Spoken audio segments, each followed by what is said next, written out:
종말은 이제 그리스도께서 다시 오심으로 시작되는 거죠. 참 성전은 그리스도의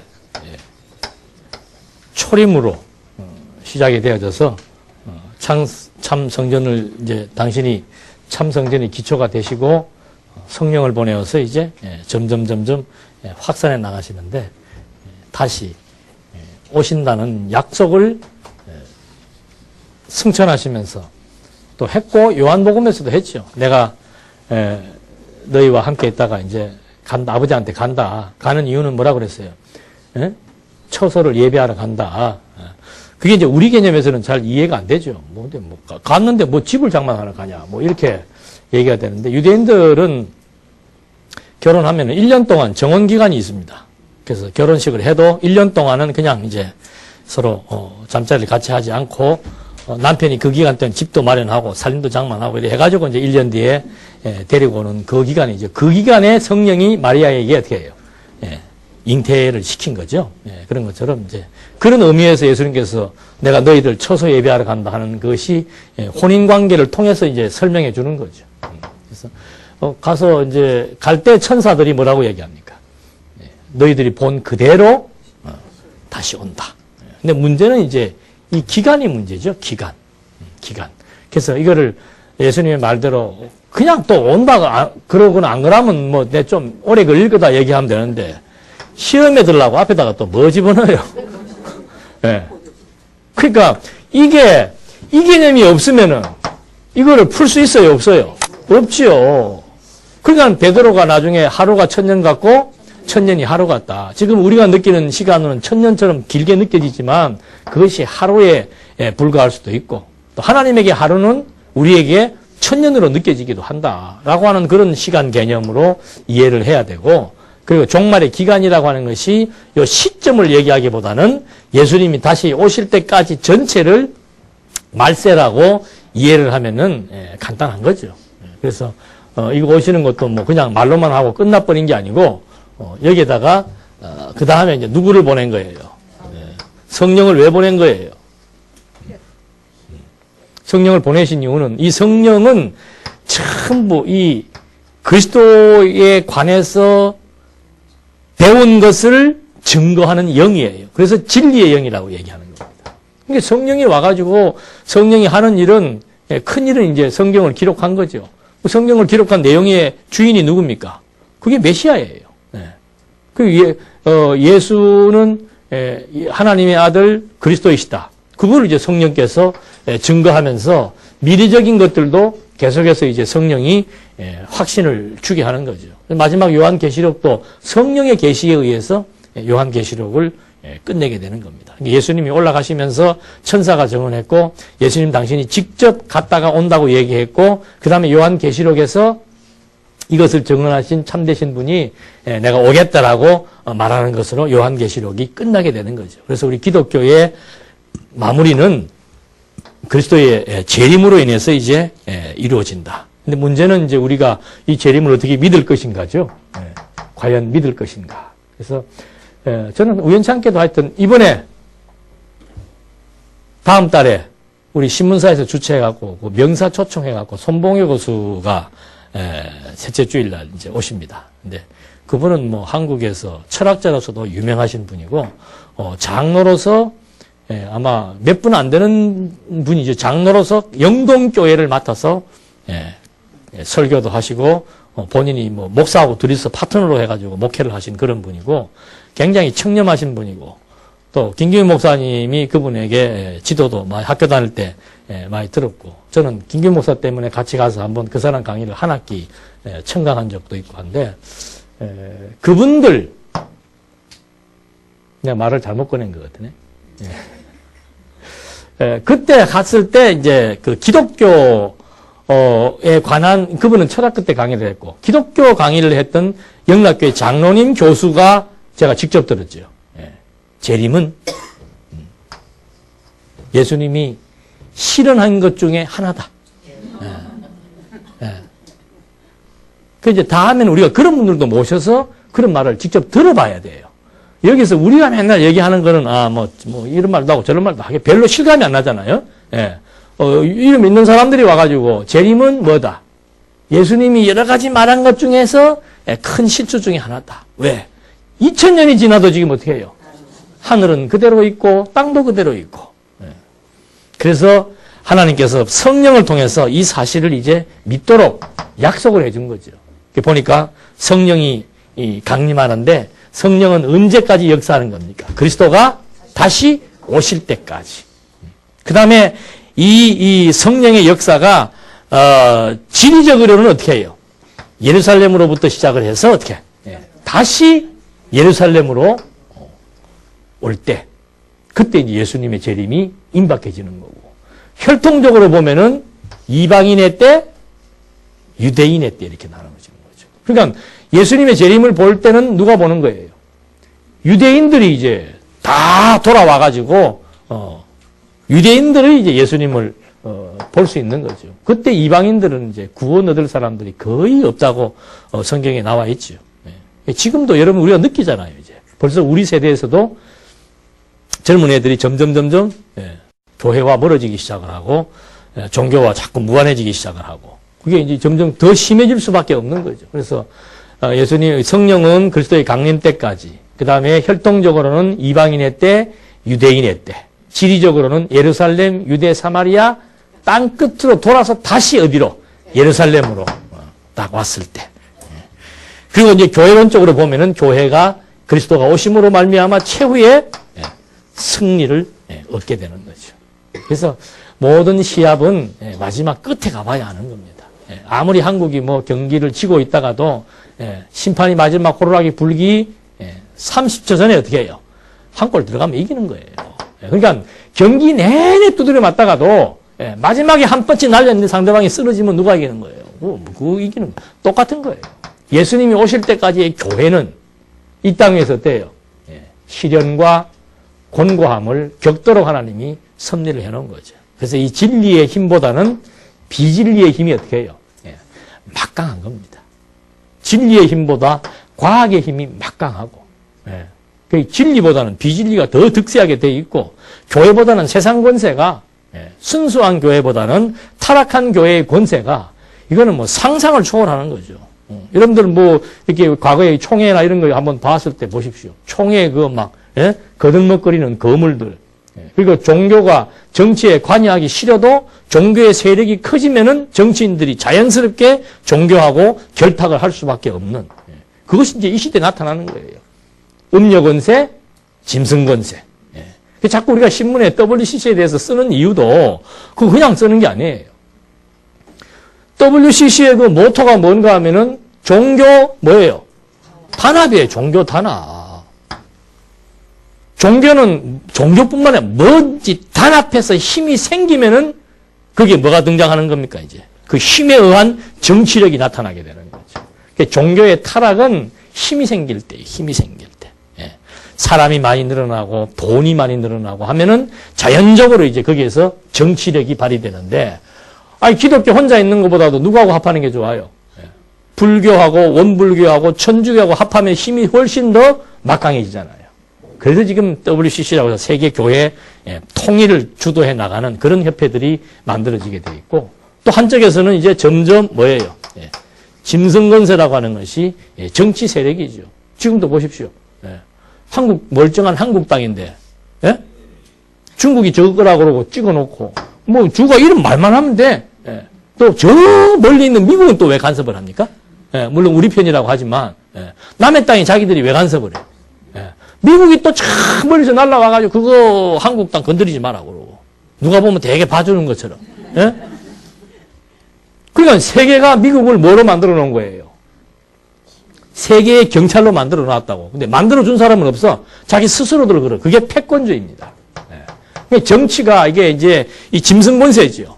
조금 있으면 이제 세계의 모든 권세들을 다 총괄할 수 있는 하나의 권세가 이제 등장하게 되는 겁니다.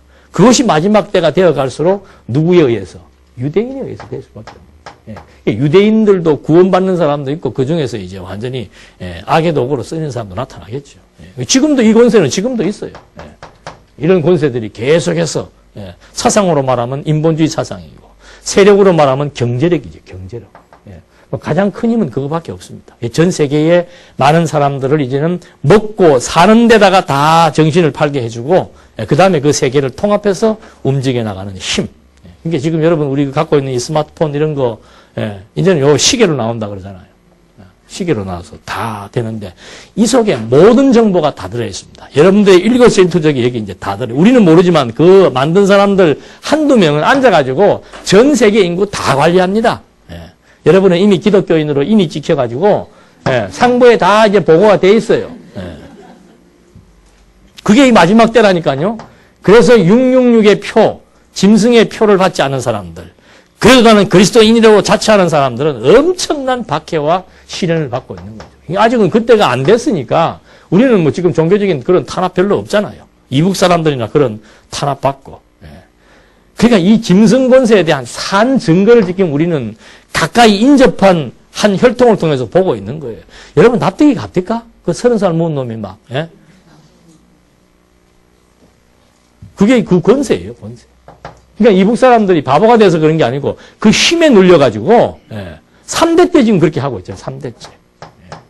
종교도 똑같아요. 세습이라고 하는 게 그런 겁니다. 그게 막 총칼로 죽이진 않지만 목사는 누구의 이름으로 죽이는 거예요?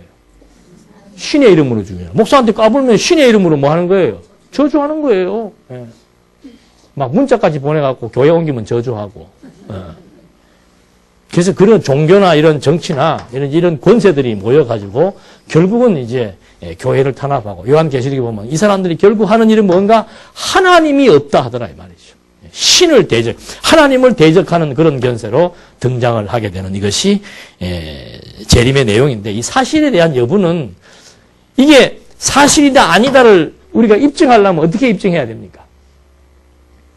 마찬가지예요. 부활도 마찬가지고 종말도 마찬가지고 이게 사실이다 아니다를 지금 미래적인 사건인데 뭘로 지금 판단하려합니까? 그게 성경이죠. 그게 이제 우리는 신학부 학생들 아니에요. 성경의 신빙성. 지금 우리 2000년 신학계에서 계속해서 지금도 고민 중에 고민이 뭐예요? 상고민이 뭐예요? 성경이 하나님의 말씀이냐 아니냐에 대한 신빙성 확보가 안 되는 거예요. 그거 확보 안 되니까는 이 성경이 지금 뭘 말하고 있습니까? 하나님에 대해서 말하고 있죠. 이 성경이 우리의 부활과 예수의 재림과 우리의 부활과 천국에 대해서 말하고 있죠. 믿을 수 있습니까? 없습니까? 못 믿는 거예요. 이 책 자체가 지금 이게 진리인지 아닌지 하나님이 주신 책이라고 하는 증거를 확보할 수가 없기 때문에 기독교가 힘이 없는 거예요. 초대교회는 실제로 눈으로 봤잖아요. 그러니까 그 사도 요한이 그러잖아요. 요한 2서입니까? 거기에서. 생명의 말씀에 관해는 내가 눈으로 보았고 손으로 만진 바라. 그러니까 막 보았고 만졌고 내가 봤으면은 반 사람한테 직접 얘기를 들었고 그 시대니까 막 죽기 살기로 그리스도를 위해서 투쟁하고 순교를 당했지만 이제는 보고 들은 사람들이 다 세상 떠나고 없잖아요. 남은 거 뭐만 남았어요? 성경 책 하나 남아있는 거예요. 근데 이 책이 진짜 하나님의 계신지 아닌지를 입증할 수 있는 원리가 없기 때문에 그래서 기독교가 자꾸 쇠퇴락할 수밖에 없게 변질될 수밖에 없고 근데 우리에게는 뭐가 주어진 거예요? 무엇으로 확보한 겁니까 이게? 그래서 우리가 언약 성취사적 성경신학이라고 말하는 거예요. 이게요, 무슨 우리가 뭐 성경 공부하면서 마음이 편안해서 좋고, 맞아, 성경이 맞아. 그래, 그동안 내가 많이 쏘가왔어. 이런 개인적인 신앙을 체크하기 위해서 중요한 교재가 아닙니다, 이거는. 우리가 지금 종말론을 공부합니다만, 이게는 우주적인 문제예요. 이 세계를 지금 우리에게 확증시켜주는, 그래서 여기에 있는 인간의 생명이나 우주의 종말이나 영원한 천국이나 이런 모든 것들을 다 포괄해서 설명해주는 유일무이한 하나님에 대한 계시서. 그것이 진짜라고 확정할 수 있는 원리를 가지고 있다는 거. 지금도 여기 외부에서 목사님들 공부하고 있잖아요. 반응은 다 똑같아요. 하루 끝나고 나면 다 놀라는 거예요. 다. 이제 몇 명이 살아남을지는 모르지만 우리도 그렇잖아요. 이거 말씀 들은 사람이 지금 한두 명이에요. 여기 남아있는 사람보다 듣고 예, 각계 전투하는 사람들이 훨씬 많아요. 예. 남아있는 이것도 보통 일이 아니라니까, 확률적으로. 예. 그 남아있으면서 자꾸 이렇게 눈동자가 똘똘이지 않으면은, 예. 하나님이 시험하사 어떻게 해요? 다른 동네로 보낼 수밖에 없는 거지, 뭐 어떡하겠어. 예. 여기는 투사들이에요, 투사. 예. 이 확신이 있으니까, 그다음부터는, 아, 내가 무슨 일 해야 되겠다, 이게 확실하게 나타나잖아요. 그래서 그 일 하면서 사는 거예요. 예. 뭐, 누구 뭐 이러고 저러고 할 것도 없고. 그냥 그런 사람들이 모여서, 한 피바다 한 몸 있는 사람들이 모여서, 예. 자기가 할 수 있는 은사 따라 즐겁게, 예. 일하면서 살다가 주님이 각자 개인적으로 어떻게, 예. 불러서 오라 그러면 아멘하고 가면 되는 거고, 예. 아니면 열심히 여기서 살면 되는 거고. 그러니까 바울만 그런 게 아니란 말이죠. 바울은 여기를 보아서 가치관과 인생관이 바뀌었다면은 우리는 바울보다 더 확실한 바울은 뭐 기록한 거 요만큼밖에 안 되지만 66권 전체를 통해서 하나님에 대한 존재 확증과 미래적인 사건과 영원한 실존에 대한 것들을 성경을 통해서 확인하고 진실이다. 진실로 뭐 진정으로 확인되니까 그다음부터는 이 사건들이 믿어지게 돼 있고 그리고 이 사건들이 현재와 과거와 미래로 끝나버리면은 중간에 붕 뜨잖아요. 그래서 항상 하나님은 이 현 시점도 깨달아 나갈 수 있는 증거를 주시는 거죠. 그 증거가 뭐예요? 예루살렘, 유대, 사마리아, 땅끝, 성남시 분당구, 예? 시흥동, 예. 와, 그거 다 알고 계시네. 지금 이 장면이 뭐예요? 이 장면이. 지금 우리가 모여서 공부한 이것 자체가 뭐예요? 이 모든 것에 대한 확증이에요. 증거란 말입니다. 증거. 그래서 믿음은 바라는 것들의 실상이고 증거를 오늘 현재 지금 우리한테 준 거예요. 이런 포괄적인 관점에서 오늘 현재의 내 삶, 교회, 말씀 이런 것들이 체크가 되어야 진짜로 미래에 대한 확신에 의한 소망을 갖고 살아가게 되는 거죠.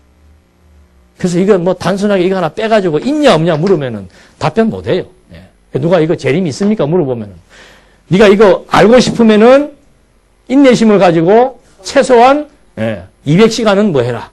수업을 받아라. 그러면 이것이 진짜인지 가짜인지를 알 수 있다. 네가 죽고 난 사후에 대해서 궁금하냐? 사후에 대해서 궁금해요? 안 궁금해요? 다 궁금하죠. 네가 다시 괴로 태어날 거냐? 아니면 사람으로 태어날 거냐? 내가 말해줄까? 불러가지고는. 그걸 하려면 200시간만 공부해라. 그러면 사후의 세계도 알 수 있고 재림도 알 수 있고. 그래서 여기 지금 그리스도의 재림이 이제 제일 먼저 나왔는데 재림에 대한 중요성을 아까도 말씀을 드렸죠. 벌써 참 재밌는 것이 이 말라기서가 구약 성경 끝이잖아요. 그 말라기서에서 빛으로 오실 예수에 대해서 예언을 합니다. 근데 예수님이 진짜 어둠 가운데 뭐로 온 거예요? 내가 이 세상에서는 무엇으로 존재한다? 빛으로 존재한다. 그래서 그걸 갖다가 말라기는 치료의 강선이라고 그러더라고요. 치료의 강선. 혀가 안 돌아가. 치료의 강선. 그게 무슨 육신적인 병 치료하는 거 아니에요. 죽어버린 영혼을 어떻게 해요? 다시 살리는 그 광선, 그 빛이 이제 그리스도로 우리에게 드러나게 되는 것이죠. 그렇게 해서 사도행전에서는 본대로 전파하는 겁니다. 본대로. 사도행전은 이게 실감 나는 거예요. 사도행전은 막 사도시대 때 그리스도의 죽음과 부활, 거기서도 성경대로 죽었다는 말이 사도행전 초반부에 나와요. 예수의 이 사실에 대해서 사도행전 1장으로부터 몇 절까지의 그 그리스도에 관한 사건이 소개되고 있습니다. 그래서 그 사건을 좀 그대로 보고 경험한 사람들이 정말 예수님의 분부 그거 그대로 받아가지고 막 다니는 곳마다 뭐 예루살렘, 유대, 사마리아, 땅끝까지. 아침에 제가 목사님 통화하시는 거 하나 들었는데 비밀을 말씀해 드릴게요. 이번 성탄절날 행사하잖아요. 여러분 전도해 보신 경험 있어요? 이제 이번에 할 거예요. 다 전단지 들고 이 주변에 계시는 분들을 초청하는. 그래서 잔치를 우리는 평생을 우리끼리만 놀았잖아. 우리끼리만 맨날 놀았잖아요. 알리질 않는 거야. 근데 이 진리의 이 말씀 운동이라고 하는 것은 뭐예요? 이게? 운동한다는 거는. 예. 자꾸 전파되는 거예요. 아, 그거는 뭐 사도시대 사도들이 하는 거지. 우리야 뭐 요새, 예? 바쁜데. 예. 근데 진리를 깨달으면은 가만히 있을 수가 없죠. 예. 어제 우리 이 목사님이 오셔가지고는 전주에 지금 이번 주 토요일 날 교회 설립 예배를 드리는데 한 달에 7명을 전도하는 전도왕이 있답니다. 그래서 내가 우리 교회로 좀 빌려달라고 그랬는데 그건 산설계 돼서 가봐야 소용없다고 안 빌려준다 그러는데 이건 지금 제가 우스갯소리를 하는 거고 몇 명을 끌어모은다는 게 중요한 게 아니고 정말 이 진리를 함께 공유하고 정말 초대교회 때 예루살렘 유대 초대교회는 로마까지 간 거 아니에요. 그럼 지금은 그게 멈춘 거예요? 아니잖아요. 지금도 계속해서 말씀을 운동하고 있잖아요. 언제까지? 예수님이 오실 때까지. 말만 말씀 운동 하면 뭐해? 에? 힘이 넘쳐서 밖으로 나가서 운동을 해야 되는데 힘이 넘쳐가지고 밖으로 안 나가니까 어디서 싸우는 거예요? 답답하지 이게. 에? 적군아군을 몰라. 이 몸이 상하는 데 있어서 루마티스성 이런 혈육병 같은 것들은 이 세포가 아군을 향해서 지금 쏘는 거예요. 아군을 향해서. 지금 우리가 얼마나 그거 전국적으로 전국적으로 해, 전국적으로. 예? 한두 군데가 아니고, 온 노예사나의 전국교회가 전부 밖에 나가서 싸워가지고, 예. 죽일 거 죽이고, 살릴 거 살려야 되는데, 이거는 뭐 아군끼리 싸우느라고 한 20년 동안, 예. 진이 다 빠져가지고, 이제는 전도하자 그래도 막, 이거 못하겠다, 나는. 이제. 예. 전도라고 하는 것이 그렇게 나쁜 게 아니에요. 예. 그래서 이것이 이 시대에 그리스도에 대한 확신을 갖고 계속해서 증거해 나갔던 내용들 재림 사건을 통해서 확인을 해보고 이제 재림 전에 대한 대사건들 아까도 뭐 잠깐 말씀드렸습니다만은 유대인의 시대가 될 때 여기 유대인의 시대가 될 때 유대인들의 전체의 민족적인 회심이 있다고 성경은 말하고 있죠. 그러니까 지금도 그걸 지금 하나님께서 이루기 위해서 몇 년 전에 이스라엘을 가봤는데 그때도 그 가이드 통해서 얘기 들은 것이 세계 각국에 흩어진 유대인들이 계속해서 지금 본국으로 오고 있답니다. 그리고 그 지역에서마다 미움을 받아요. 유대인들은 그 국수주의자들이 자기 민족밖에 모르고 자기 혈통밖에 모릅니다. 장사를 해도 자기들끼리 나눠 먹고 자기들끼리 그룹을 지어서 하기 때문에 타 민족들로부터 굉장히 미움을 많이 받고 또 이 사람들이 하는 일들이 그 과거에 그 히틀러가 유대인들 학살하게 한 것도 왜 그랬는가 하면 완전히 고리대금업자들이 많았다니까요. 그 돈 빌려가지고 시달림 받는 일들이 허구하고 저들끼리만 똘똘 뭉쳐갖고 놀고 오니까 얼마나 믿겠어요. 예. 지금 그러다 미움받아갖고 자꾸 본국으로 모여든다 그래. 모여들면서 그 본국에서는 그동안은 신약 성경은 그 사람들이 아주 보지도 않습니다. 근데 구약의 율법학자들이 자꾸 요즘은 신약을 연구한다 그러잖아요. 요즘에 가끔 유대인에 대한 그 기사가 신문에 나오잖아요. 예. 그 자꾸 신약을 연구하기 시작을 하고 있고. 또 유대인들 중에서 메시아닉이라 그래갖고 유대인 그리스도인들이 자꾸 늘어나고 있답니다. 이 사람들은 그 이스라엘에서 예수 믿는 사람들은 생명의 위협을 받아요, 지금. 그래서 그 집회를 마음대로 못하고 휴대폰으로 메시지 남겨가지고 지금 몇 시에 어느 장소에서 모입시다 그러면 그거 받아가지고 쭉 모여서 잠깐 찬송 부르고 말씀 한 구절하고 헤어지고 그렇게 한다고 그래요. 근데 이제 자꾸 그 숫자들이 확산된다 그러는데 이제 어느 한 순간이 되면 이 시점이 되면 이제 유대인들이 이제 완전히 2000년이 아니지 뭐 자기네 선배들이 선조들이 죽였던 예수가 그리스도라는 사실을 확인하게 되고 그 다음에 이제 또 하나의 사건은 전부 그 대환란이 일어나고 종교적인 배교가 일어난다고 그랬습니다. 종교적인 배교라고 하는 것이 기독교를 배교하는 것이죠. 기독교를 이탈해가지고 전부 다른 종교로 다 연합해가지고는 하나의 큰 종교 세력을 만들게 되는 것. 그 다음에 이제 적그리스도의 나타남. 적그리스도는 언제부터 나타났습니까? 사도시대도 나타난 거예요. 예수의 육체로 오심을 부인한 것도 적그리스도이고. 예수의 이런 모든 것들에 대한 미래적인 것들도 부인하는 것이 적그리스도이고. 뭐 간판이야 좋지요. 뭐 대한예수교 장로의 뭐 합동측이다, 통합측이다. 걸면 뭐예요? 예? 천국이 없다라고 얘기하는 사람들. 이 땅이 천국이기 때문에 이 땅을 잘 갖고 나가야 된다고 말하는 학자들이 뭐 수두룩하고 부활이 없다라고 생각. 부활 정신적인 부활이에요. 예. 나중에 부활할 때 말씀드리겠습니다만 하여튼 뭐 부활은 뭔가 이스라엘 민족이 애굽에서 해방된 것처럼 우리가 죄의식으로부터 벗어나고 현실적인 가난과 억압으로부터 벗어나는 이것이 부활의 정신이다. 이렇게 가리키고 있습니다, 지금. 그러니까 이런 그리고 이제 아까 말씀드린 대로 뭐 전쟁, 흉년, 지진, 일월 성신의 무서운 징조들, 막 태양의 변화가 생기고 이 천체의 변화가 생기고 바다가 뒤집어지고. 참 희한하지 않아요? 일본은 좋아합니다만은 일본에 갑자기 하루아침에 뭐가 하나 올라왔어요? 섬이 하나 올라왔어. 그걸 보고 좋아하더만.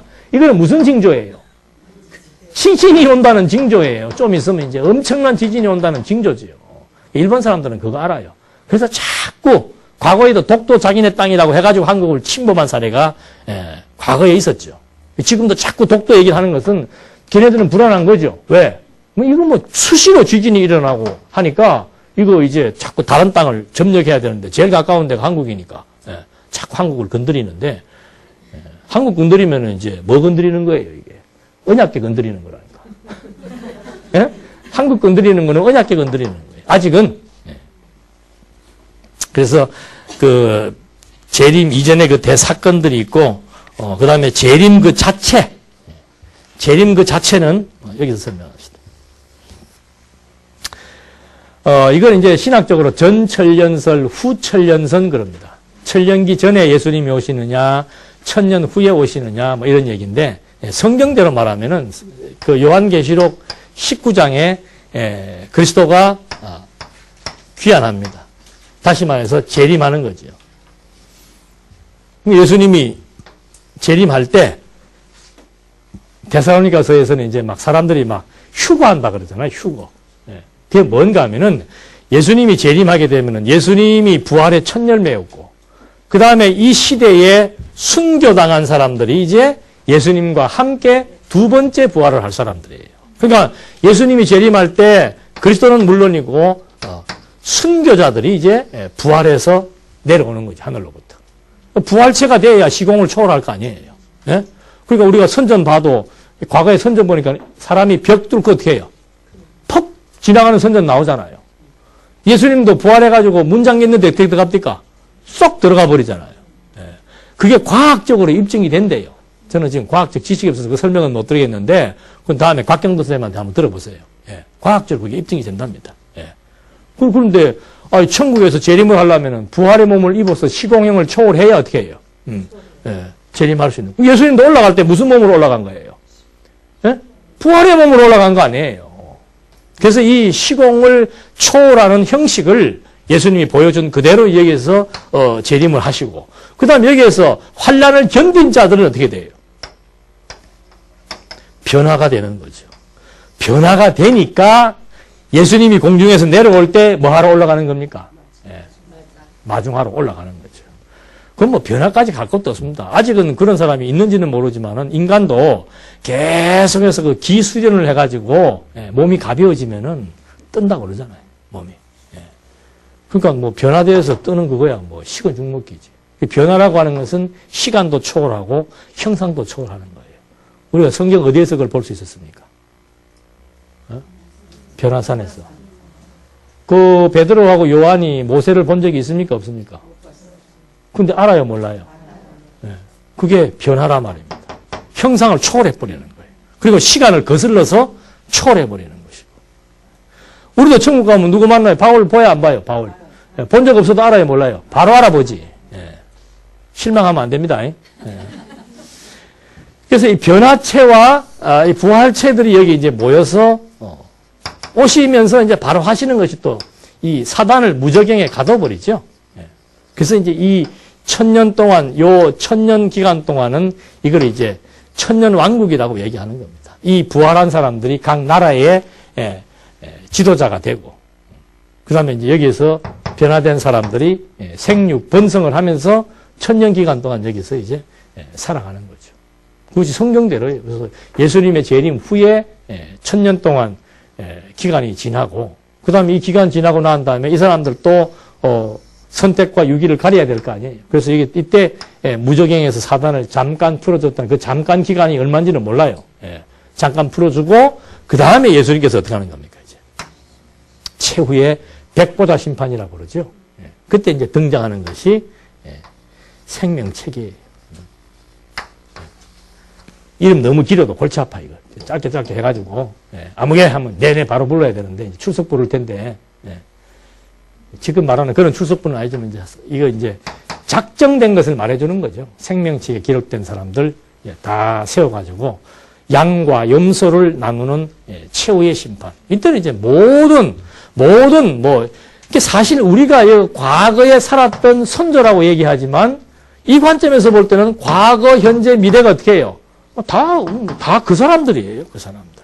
그 사람들 다 하나님께서 이제 그리스도를 통해서 불러 모아놓고 심판을 하는 거죠. 선택한 자는 그리스도를 믿음으로 말미암아 영생에 이르게 하고, 버리운 자들은 그리스도를 불신케 해서 이게 진짜 무서운 거죠.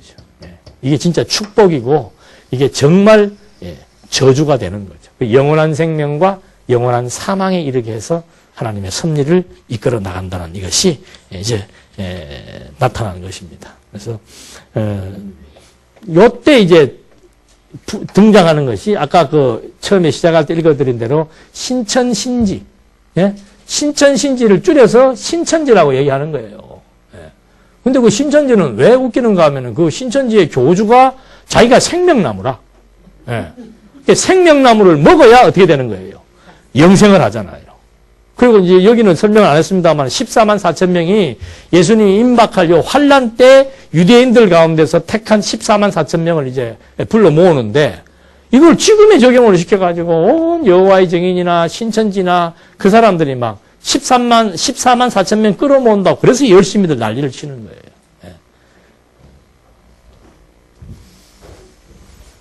그래서 마지막에 신천진지 새하늘 새 땅이 새 예루살렘으로부터 내려온다라고 하는 거. 이렇게 해서 참 재미있는 문구가 21장 1절로 4절 계시록에 보니까 그들은 하나님의 백성이 되고 하나님은 친히 그들과 함께 계셔서. 근데 이런 문구가 어디에 있습니까? 그들은 하나님의 백성이 되고 하나님은 친히 그들의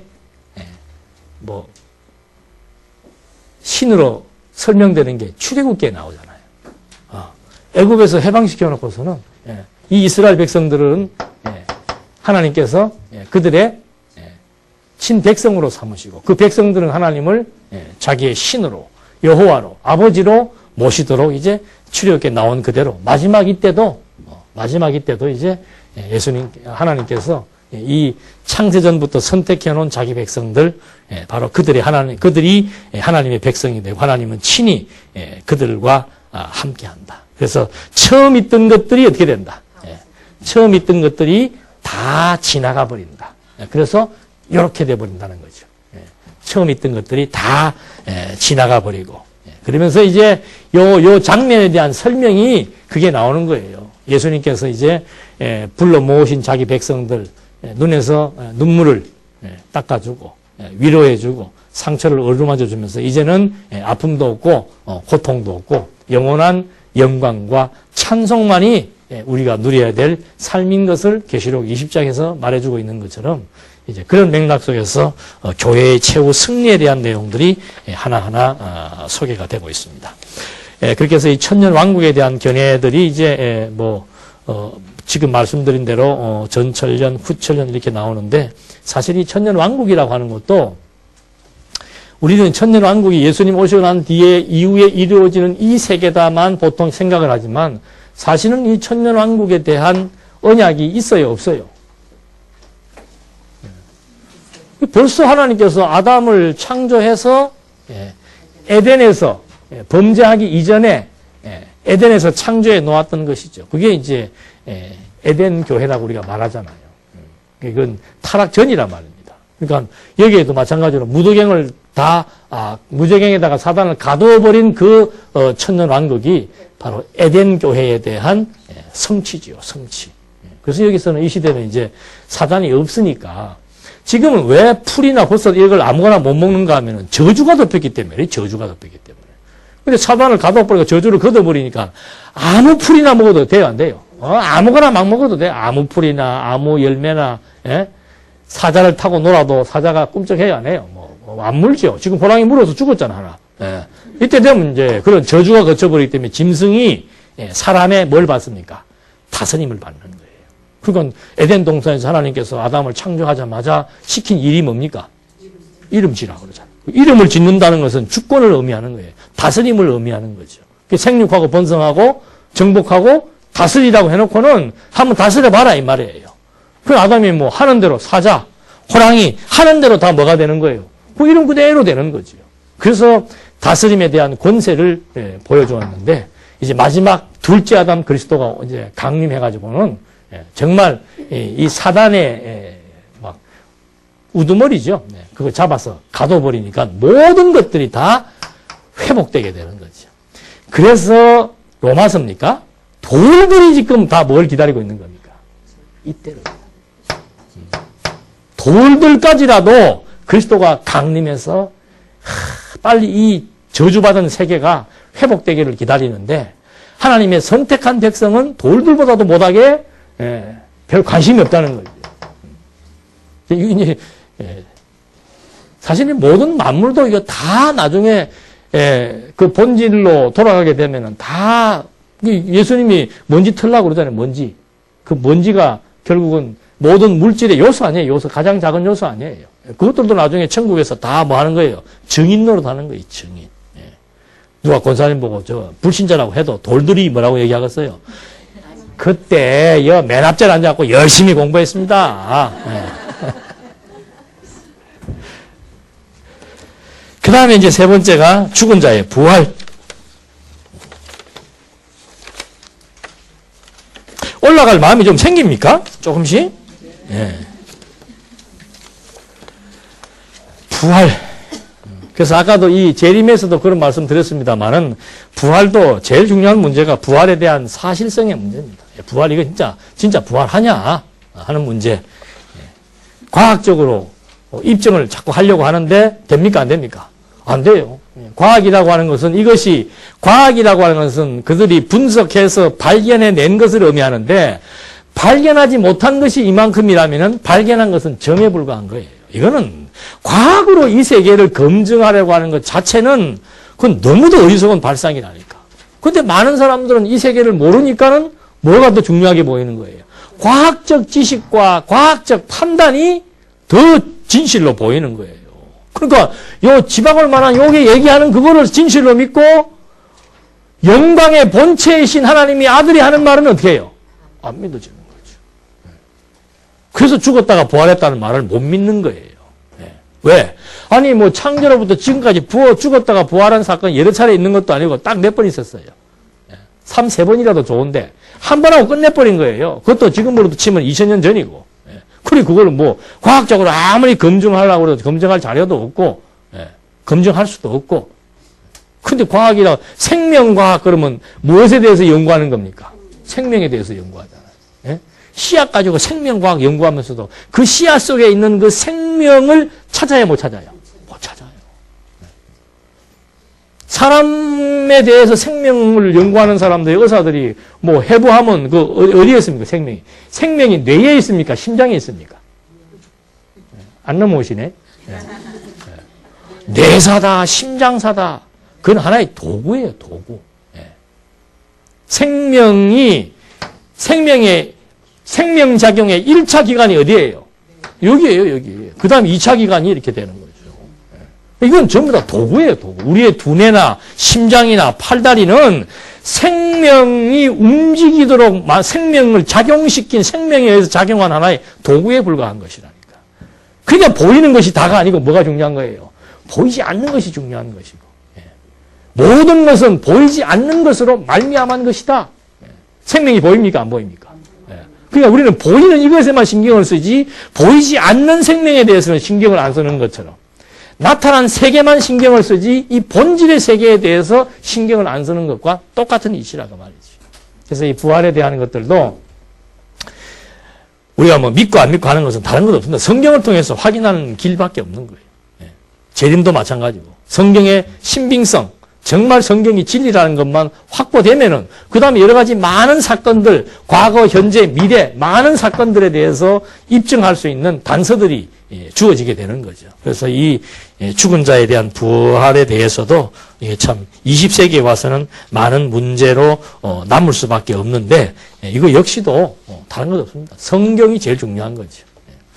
성경의 신빙성 합보에 의해서 이것이 가능해진다라고 합니다. 뭐 하여튼 부활에 대해서 이제 설명하는 걸 보면은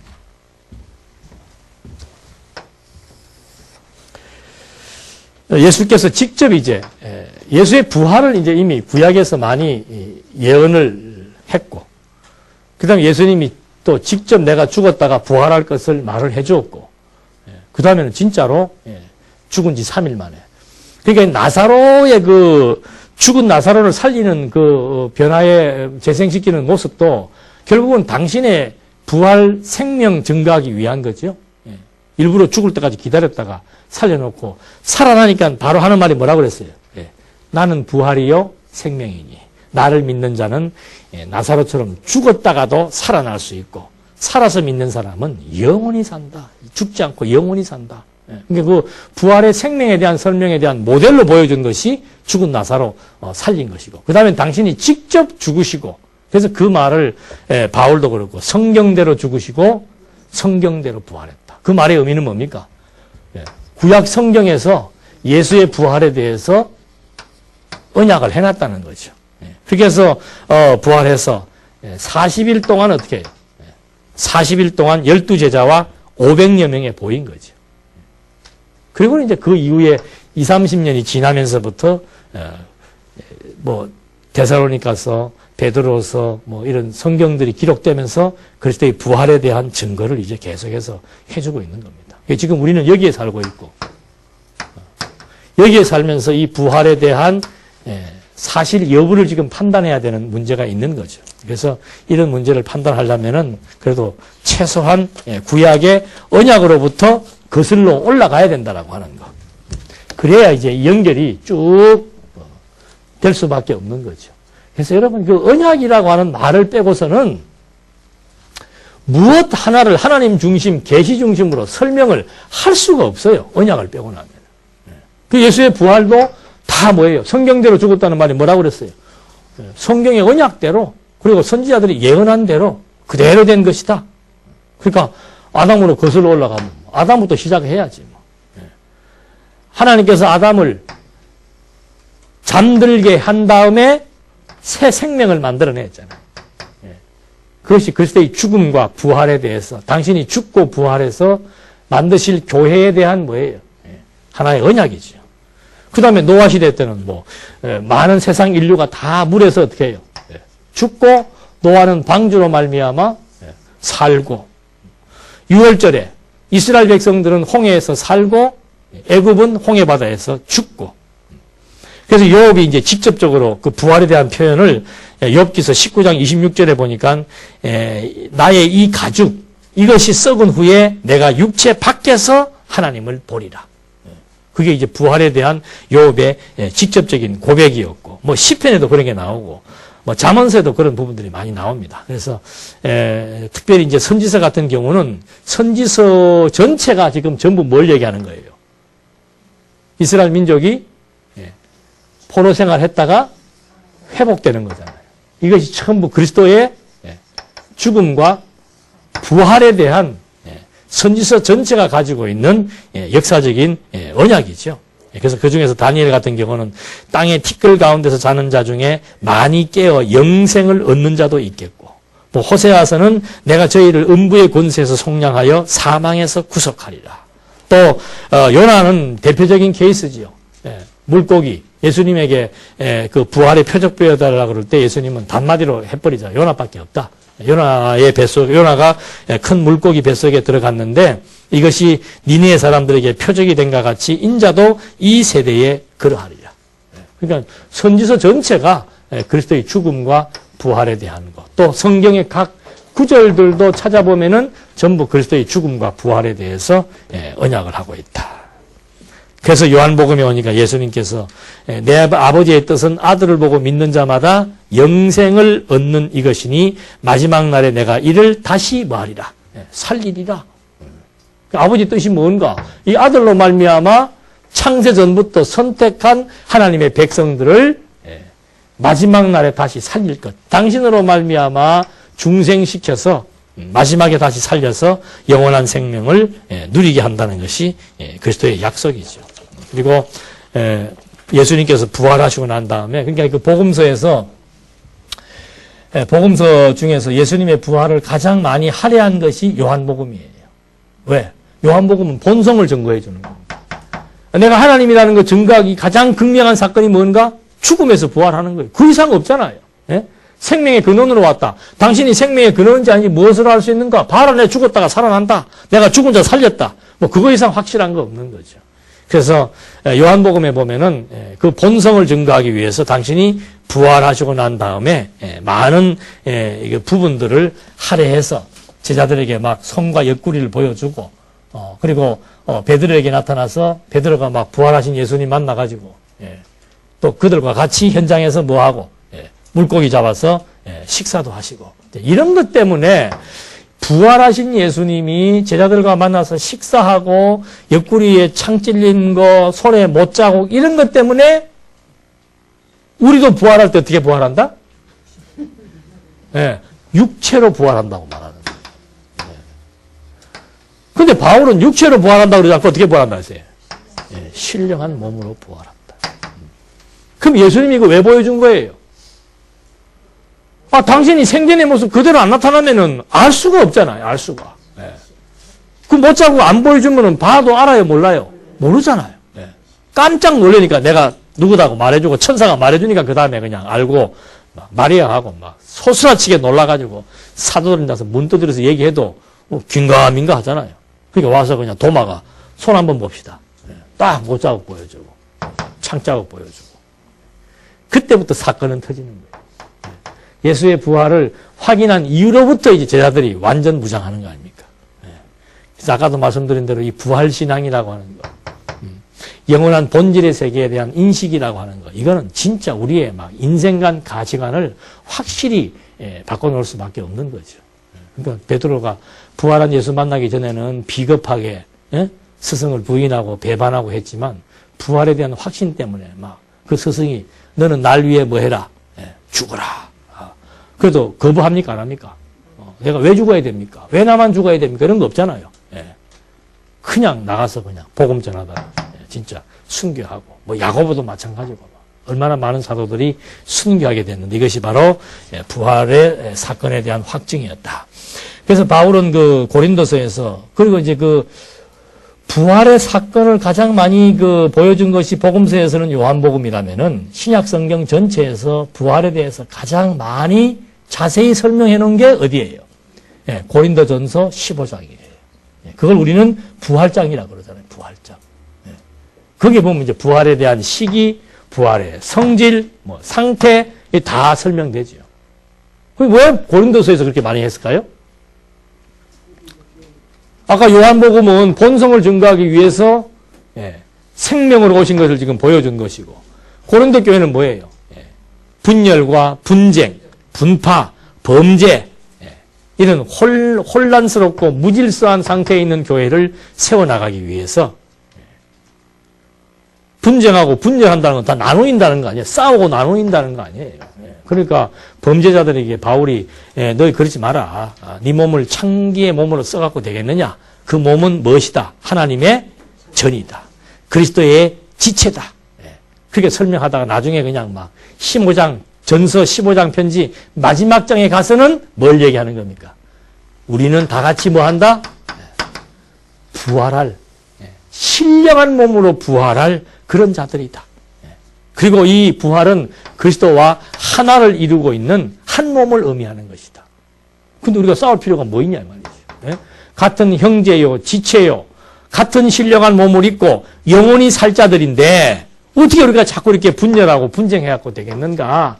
그래서 단합과 일치를 위한 교리 중에 가장 강력한 교리가 바로 그리스도와 한 몸을 이루게 되는 신령한 몸으로서의 부활, 이것이 이제 그 문제를 해결하는 키워드로서 15장에서 그냥 하나의 핵폭탄을 터뜨려 두는 거죠.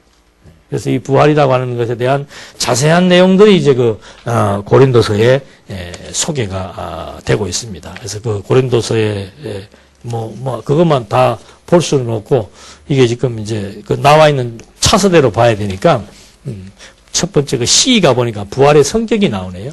부활의 성격. 그래서 이제 예수님이 재림하고 천년왕국 시대 때 이제 부활한 사람들이 나타나는데, 그때 이제 살아가는 사람들에 대한 설명이 부활과 변화. 그 다음에 이 재생이라고 하는 것은 죽은 나사로가 살아나는 것을 의미한다고 우리가 배웠죠. 그러니까 재생이라고 하는 다시 또 육체적인 죽음을 맞이하는 걸 말합니다. 그 다음에 아까도 말씀드린 대로 육체의 부활이 아닌 신령한 부활인데, 일반적으로 육체의 부활도 요즘은 믿지 않는다 그랬습니다. 그래서 자유주의 신학자들이나 신신학을 한 사람들, 요즘 교회에서들은 한 15년, 20년 전부터는 부활이나 재림에 대해서 이제 전부, 정신적이고 이념적으로 가르칩니다. 그래서 부활이란 예수의 정신을 구현하는 신앙이다.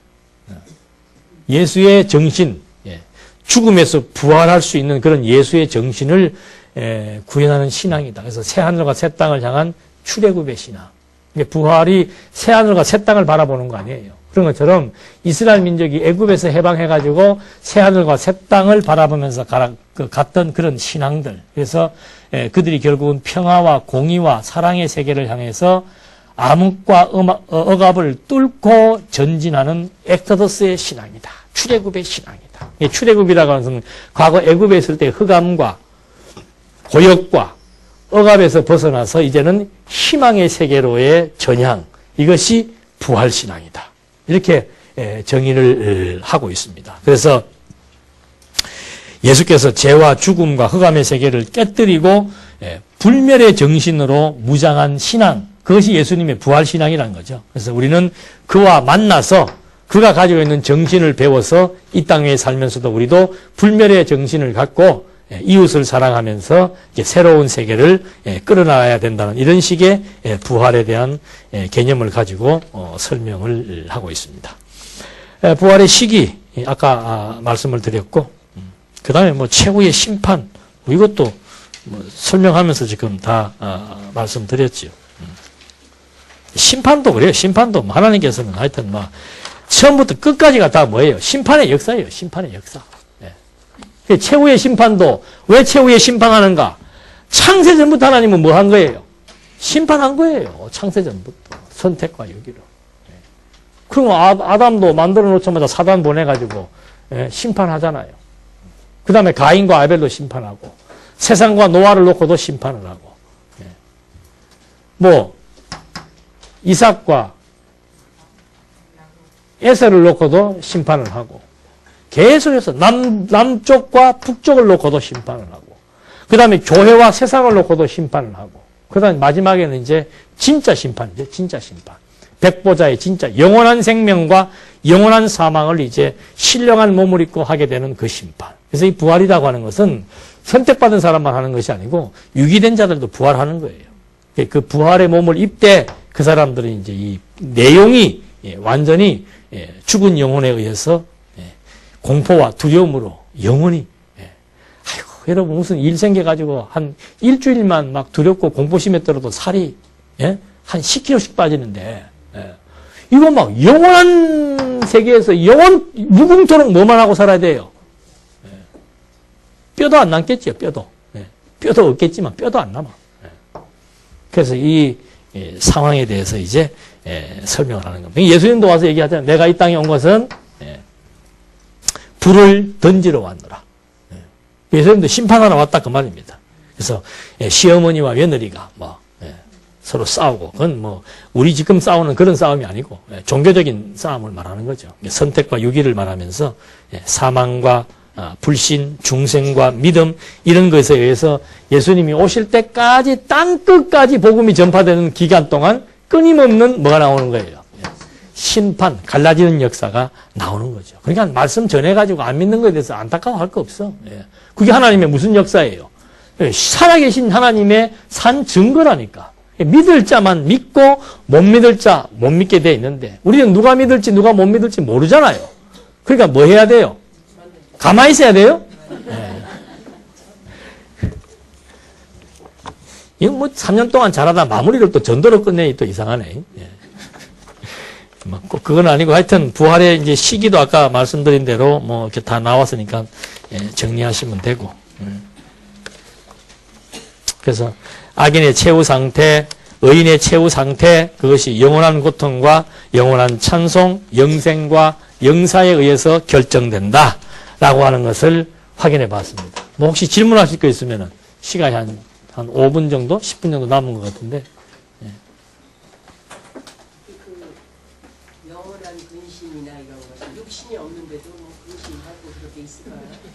아, 그럼 육신을 입고 하는 근심하고 영혼이 죽은 상태에서 이 세계에서 하는 근심은 이제 질이 다르겠죠. 이거는 뭐 근본적으로 두려움 그 자체로 하나님의 영광을, 우리는 하나님의 영광을 보고 막 좋아하는데 죽은 자들은 하나님의 영광을 보고 두려움을 누리도록 하나님께서 그렇게 섭리해 나가신다. 지금은 육신을 갖고 그걸 육신 때문에 오는 거고 여기는 이제 신령한 몸을 입었는데 그 상태에 따라서 이제 정반대로 나뉘어진다고 보는 거죠. 근데 그 세계에 대한 것을 지금 우리한테 경험시켜 주는 것이 이걸 입고 느끼는 두려움과 근심이나 기쁨과 찬송이나 이런 걸 여기에 대해서 이제 하나의 맛보게 하는 계시적인 상황이라고 보면 되죠. 네. 네. 네.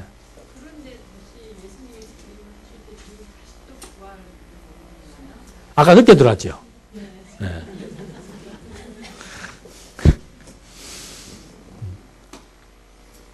천국 가서 물어봐야지. 그러니까 천국도 우리가 표현상 간다 뭐 이렇게 얘기를 하는데 사실은 뭐 가고 안 가고 할 거 없어. 지금 이 안에 있는데 뭘 가겠어요, 가기는. 이 옷만 벗고 새 옷을 입는 게 더 훨씬 정확한 표현으로 보면 예수님이 이제 설명하다 보니 내가 갔다가 온다 이런 말을 쓴 것이고 이거 다 이해하고 나면은 아, 이거 뭐 가고 오고 하는 게 없구나. 자꾸 간다고 하니까 죽은 사람 올라가야 될 거 아니에요. 천국이 저 위에 있는데. 예. 그 중간에 떨어지면 안 되니까 열심히 기도를 하는 거란 말입니다. 그게 천주교식 장례식이죠. 그런 거 아니에요. 순간이에요, 순간. 네. 여기 내 영혼은 계속 지금 이 안에 있잖아요. 육을 입고 있으나, 육을 벗고 있으나, 신령한 몸을 입고 있으나, 내 영혼은 지금 어떻게 해요? 내 생명은 계속 지금 이 안에 있는 거라니까. 그것이 형식의 차이라 이 말입니다. 그래서 생명체, 육체, 중생체, 부활체로 보여주는 것이 그런 것이에요. 뭐라고 질문했죠? 갔다가 예수님이 재림하면은 천년 예? 다시 한번 해주세요. 미안해. 아니 제가 죽으면요. 예. 제가 이제 영혼 그게 벗고 영혼이 이제 어린애 있죠. 예. 예. 말씀하는 예. 그런데 제가 아까 질문한 거는 예. 죽었을 때 예. 천국에 저희가 이제 소리 말하는 천국에 있다가 예. 재림하실 때 저희 영혼이 우리는 재림할 때 같이 안 해요. 혹시라도 집사님이 순교를 하면은 재림할 때 하는데 뭐 지금 상황으로 봐서는 막 순교하고 싶어도 크게 할 그건 안 되니까 예수님 재림할 때는 순교자 천년왕국 때 천년왕국 전에 환란 때에 순교받은 사람들하고 그리스도가 이 땅에서 다시 살다가 이제 마지막 백보자 때는 이제 모든 이제 인간을 다 불러 모아놓고 이제 최후의 영원한 생명, 영원한 사망의 심판을 하는 거죠. 그럼요. 천년왕국 때는 출생을 할 거잖아요. 예. 죽지는 않겠네요. 계속 천년 동안 사는 거죠. 그러니까 죽지는 않겠네요. 그게 없으니까. 네. 사단이 없으니까. 살기만 하면. 예. 대신에 태어나는 사람들 중에도 유기된 자가 있다는 거죠. 그렇죠. 예. 근데 천년 동안 사는 거 어려운 게 아닌 게 옛날 창세기에 보니까는 막 900살씩만 살았잖아요. 예. 천년왕국에 저희들이 해당되지 않잖아요. 그렇죠. 예. 그래서 관심이 없다는 거예요?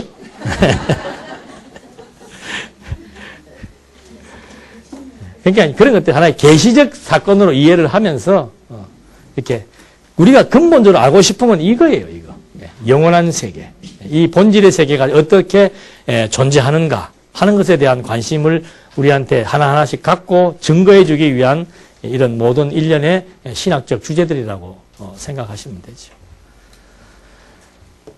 이제 기도하고 마치겠습니다. 하나님 아버지 감사드립니다. 한 3년 동안 하나님께서 저희에게 건강도 주시고 또 공부할 마음도 주시고 여건도 허락해 주셔서 시작하고 마칠 수 있도록 인도해 주신 것에 대해서 진심으로 감사드립니다. 그동안 열심히 수업에 임했던 하나님의 귀한 백성들 위에 하나님 심령의 평강을 주셔서 정말 오고 오는 세대에 내가 무엇 때문에 또 무엇을 위해서 살 것인지를 알고 정말 희락과 평강을 누리며 살기에 부족함이 없도록 인도해 주시옵소서. 예수님의 이름으로 기도드립니다. 아멘.